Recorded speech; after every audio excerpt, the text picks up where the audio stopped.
বিসমিল্লাহির রহমানির রহিম। প্রিয় দর্শক, আজকে আমরা এমন একটা গল্প শোনাবো আপনাদেরকে, তো সাথে থাকুন। আর দেরি না করে শুরু করা যাক। একটি শহরে রাশেদ নামের এক যুবক বাস করতেন।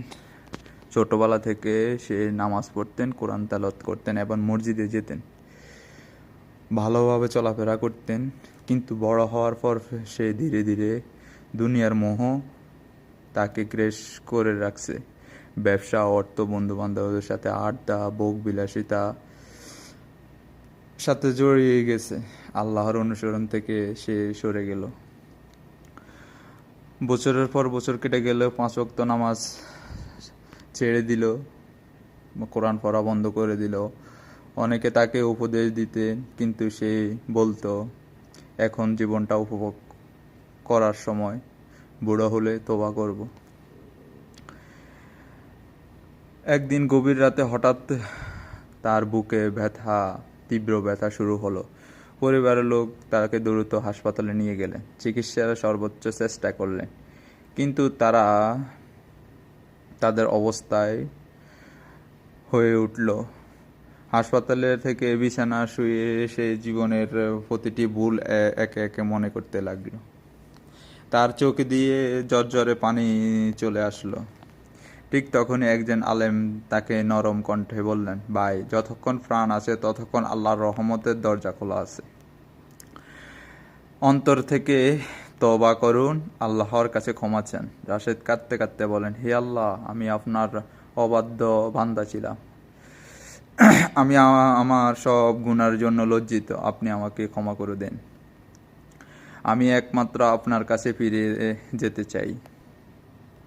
সে বারবার কালেমা পাঠ করতে লাগলেন এবং আল্লাহর কাছে প্রার্থনা করতে লাগলেন। কিছুক্ষণ পর তার মুখে এক ধরনের প্রশান্তির ছাপ ফুটে উঠল। উপস্থিত সবাই তাকে কালেমা পড়তে উৎসাহ করল। এরপরে আল্লাহর ইচ্ছা তার জীবনের শেষ মুহূর্তে এসে গেলেন। এই গল্প আমাদেরকে শিক্ষা দেয় যে মৃত্যু কখন আসবে কেউ জানে না, তাই তওবা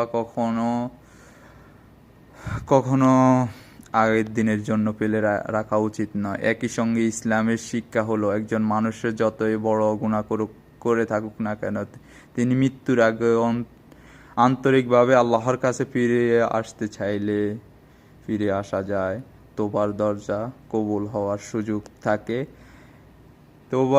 তবে আল্লাহর প্রতি ক্ষমতাশীল ও পরম দয়ালু। হাসপাতালের সে রাতের পর পুরা পরিবার স্থগিত হয়ে গেল। রাশেদ চলে যাওয়ার খবর আত্মীয় স্বজন ও প্রতিবেশীদের কাছে পৌঁছানো যায়।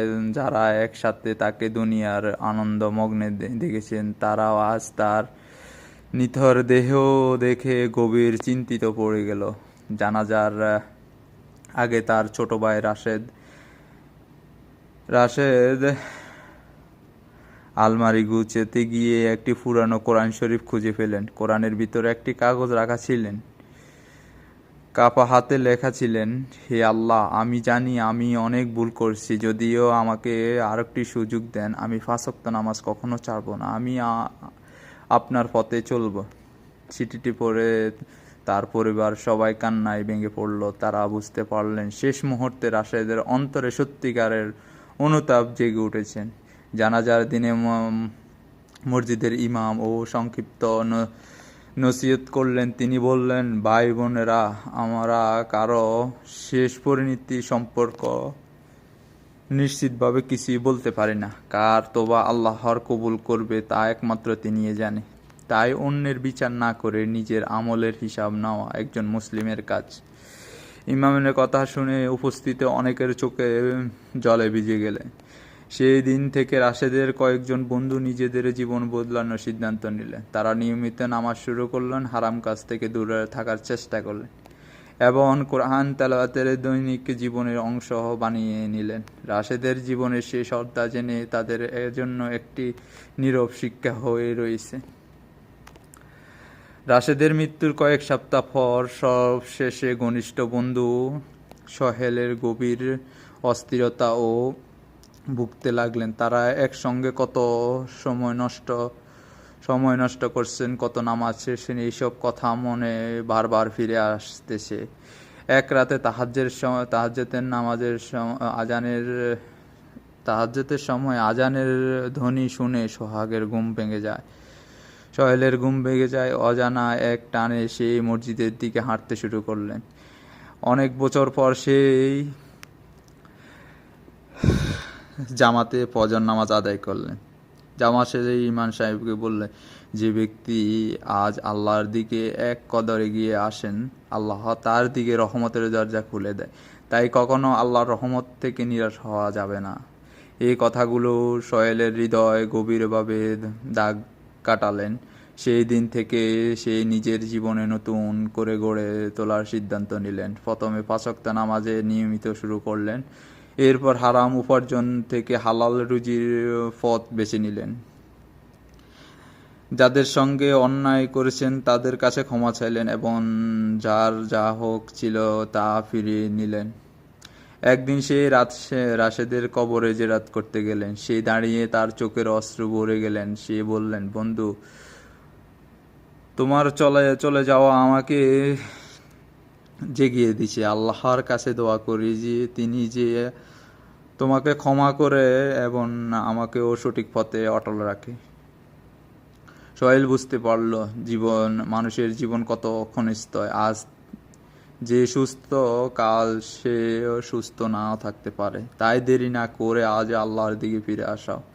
সর্বোচ্চ বড় প্রতিজ্ঞা করো। মৃত্যুর ঘটনা জীবনদের জন্য বড় শিক্ষা। হালাল উপার্জন ও মানুষের হক আদায় করা ইসলামে গুরুত্বপূর্ণ একটি অংশ। অন্তর থেকে তওবা করা শুধু মুখে কথা নয়, কাজের মধ্যে প্রমাণ করে দিতে হয়। আজ দিনে নেক আমল শুধু সর্বোত্তম সময়। কয়েক মাস কেটে গেলে সোহেলের জীবনে এক বিরাট পরিবর্তন এলেন।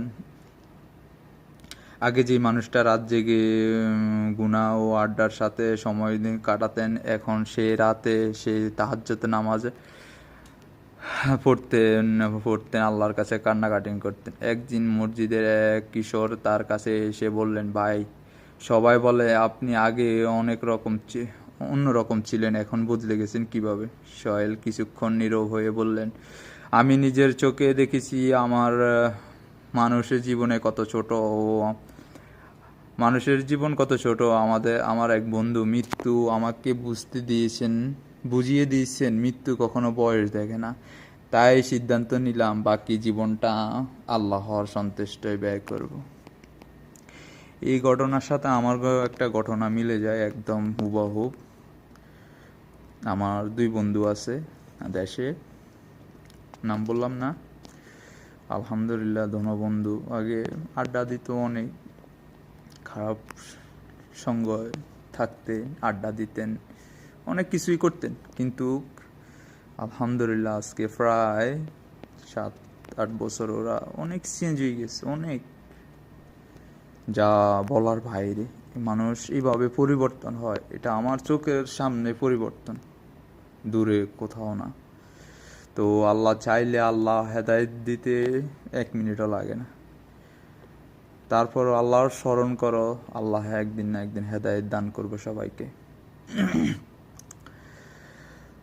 কিশোরে মনোযোগ দিয়ে কথাগুলো শুনছেন। সোহেল আবার বললেন, মনে রাখো, শয়তান সব সময় বলবে আগামীকাল থেকে ভালো হবে, কিন্তু সেই আগামীকাল অনেকের জীবনে আসে না। কথাগুলো শুনে কিশোরটির চোখে বেজে উঠলেন।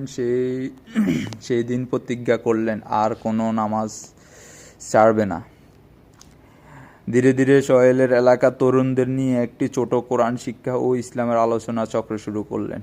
প্রতি সপ্তাহ তারা কোরআন তেলাওয়াত করতেন, হাদিস শিখাতেন এবং একে অপরকে নেক আমলের দাওয়াত দিতে উৎসাহ করলেন। কয়েকখানা বছর পর মানুষে সোহেলকে আরও আগের চেয়ে চিনতে পারলেন। সবাই বললেন, আল্লাহ তাকে হেদায়েত দিয়েছেন, তার জীবনে সত্যি বদলে গেছেন। সোহেলে প্রতিবার এই কথা শুনে বলেন, আমার কোনো কৃত্রিম নাই, সবে আল্লাহর দয়ালু। তাই কখনো কোনো গুনাহগার ছোট মনে করো না। হয়তো সে এক একদিন এমন তওবা করবে যা তাদেরকে আল্লাহর প্রিয় বান্দা হিসাবে হিসাবে নিবে। শয়তান মানুষকে তওবা বিলম্বী করার উৎসাহ দেয়। একজন সৎ মানুষের পরিবর্তন সমাজে ইতিবাচক প্রভাব ফেলতে পারে। কাউকে তার অতীতে দিয়ে বিচার করা উচিত নয়। আল্লাহ হেদায়েত মানুষ জীবনের সবচেয়ে বড় নিয়ামত। একদিন আসরের নামাজ পড়ে সোহেল মসজিদের বারান্দা বসেছিলেন। ঠিক তখনই এক যুবক তার কাছে এসে, ভাই, আমি অনেক গুনাহ করেছি, আমার মনে হয় আল্লাহ আমাকে ক্ষমা করবে না। সোহেল তার কাঁধে হাত রেখে মুচকি হেসে দিয়ে বললেন, আমি এক সময় তোমার চেয়েও বেশি গেলাপ ছিলাম, কিন্তু মনে রাখো, আল্লাহর রহমত মানুষের গুনার চেয়েও কোনো বড় না। যদি অন্তর থেকে ফিরে আসো, আল্লাহর অসম্ভব তোমার জন্য তোমার কবুল করতে পারবেন। যুবকটি কাঁদতে শুরু করলেন, কিন্তু আমি তো অনেক অন্যায় করেছি, মানুষের হক নষ্ট করেছি, নামাজ ছেড়েছি, মিথ্যা বলেছি। সোহেল বললেন, তাহলে আজ থেকে শুরু করো, মানুষের হক ফিরিয়ে দাও, নামাজ কায়েম করো, হারাম থেকে দূরে থাকো, আল্লাহর কাছে কান্নাকাটি করো, ক্ষমা চাও। অতীত বদলানো যাবে না, কিন্তু ভবিষ্যৎ বদলানো সম্ভব। সেই কথাগুলো যুবকের হৃদয়ে নাড়া দিয়ে গেল। পরের দিন ফজর থেকে সোহেল অবাক হয়ে গিয়ে দেখলেন সেই যুবকে প্রথম কাতারে দাঁড়িয়ে আসছেন। নামাজের শেষে বললেন, ভাই, গতকাল আমি আল্লাহর কাছে তওবা করেছি, অনেক দিন পর আজ মনে হচ্ছে বুকের ভিতরটা হালকা হয়ে গেছে। সোহেলের চোখের আনন্দের অশ্রু চলে আসলো। তিনি আকাশের দিকে তাকিয়ে বললেন, হে আল্লাহ, আপনি যেভাবে মানুষকে আপনার পথে দেখাচ্ছেন, এইভাবে আমরা অনেক পথ হারায় মানুষের হেদায়েত দান করুন। সেই দিন মসজিদ থেকে বের হওয়ার সময় সোহেল অনুভব করলেন, একদিন মানুষ আন্তরিকভাবে তওবা করা শুরু করলে নিজেকে বদলায় না, তা অন্যদের জীবনে হেদায়েতের আলো ছড়িয়ে দিতে পারে। বহু বছর কেটে গেলেন। এখন সোহেলের চুল পাকে গেলে এলাকার মানুষ তাকে একজন দিনদার ও বিনয়ক ও সৎ মানুষ হিসাবে চেনে, কিন্তু তিনি কখনো নিজের অতীত ভুলেনি। এক জুমার খুতবায় ইমাম বললেন, মানুষ সবচেয়ে বড় সৌভাগ্য হলেন তার শেষ আমল যেন নেক হয়। তাই শেষ নিঃশ্বাস পর্যন্ত আল্লাহর অনুগত্য অটল থাকার জন্য দোয়া করতে হবে। এই কথা শুনে সোহেলের চোখ বেজে উঠল। তিনি মনে করলেন, রাশেদের কথা স্মরণ করলেন। সে বন্ধুর মৃত্যু তো তার জীবনের মোড় ঘুরিয়ে দিলেন। সেই দিন সন্ধ্যায় তিনি নিজের সন্তানদের পাশে বসিয়ে বললেন, বাবারা, দুনিয়াতে সম্পদ ও সম্মান আর ক্ষমতা একদিন শেষ হয়ে যাবে, কিন্তু নামাজ ও কোরআন, সৎ কাজ আর আল্লাহর সন্তুষ্ট এইসব কবরের পরবর্তীতে তোমার সঙ্গী হবে। তাই কখনো ইবাদতকে আগামীকাল থেকে ফেলে রাখো না। সন্তানরা বাবার কথা মনোযোগ দিয়ে শুনলেন। কয়েক বছর পর একদিন সোহেল অসুস্থ হয়ে পড়লেন। পরিবারের সবাই তার পাশে ছিলেন। তিনি বারবার আল্লাহর জিকির করতেন এবং সন্তানদের বলেছেন, নামাজ কখনো ছাড়বে না, মানুষের হক কখনো নষ্ট করবে না, আল্লাহর রহমত থেকে নিরাশ হবে না। তার ঠোঁট দিয়ে শাহাদাত কালেমা, চোখ দিয়ে প্রশান্তির চাপ। উপস্থিত সবাই তার জন্য দোয়া করতে লাগলেন। গল্পটি এই পর্যন্ত শেষ, কিন্তু এই শিক্ষা আমাদের কখনো শেষ হয় না। আমরা জানি না আমাদের জীবনে শেষ মুহূর্তে কখন আসবে। তাই আজ যদি কোনো গুনাহ থেকে ফিরে আসতে চাও, আজ সে একটি নামাজ ঠিক মতন পড়ো। আজ যদি কারো হক ফিরিয়ে দেওয়া যায়, সেটা হবে তোমার জীবনের সবচেয়ে গুরুত্বপূর্ণ সিদ্ধান্ত। আল্লাহ হাফেজ। এই পর্যন্ত এই গল্প সমাপ্ত দিলাম।